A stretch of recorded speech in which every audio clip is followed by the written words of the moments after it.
Ito naman yung resulta ng pagmamakro sa sako. Ito yung mga mata na kinuha ko dun sa mother plant. Yan, madami ng ugat. Ito, di ba ang ganda?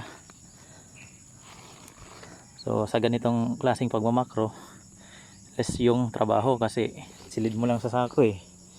Tapos pag may mga bago ng ugat, pwede mo nang itanim. Tanim muna sa field, wala nang bagging. Ito yung advantage pag sa sako. Kasi ito pag i-direct mo sa field, kadalasan mabubulok to pag i-direct mo dun, lalo na pag masyadong maulan, mabulok to. Based yan sa experience ko. So hindi naman lahat, pero kadalasan ganun yung nangyayari. Ito ang ganda. Ito yung mga mata, maliliit na mata na tinanggal natin last 2 weeks ago. So ganyan na, pwede na natin itanim. So maganda po mag macro ng mga mata. Silid mo lang muna sa sako.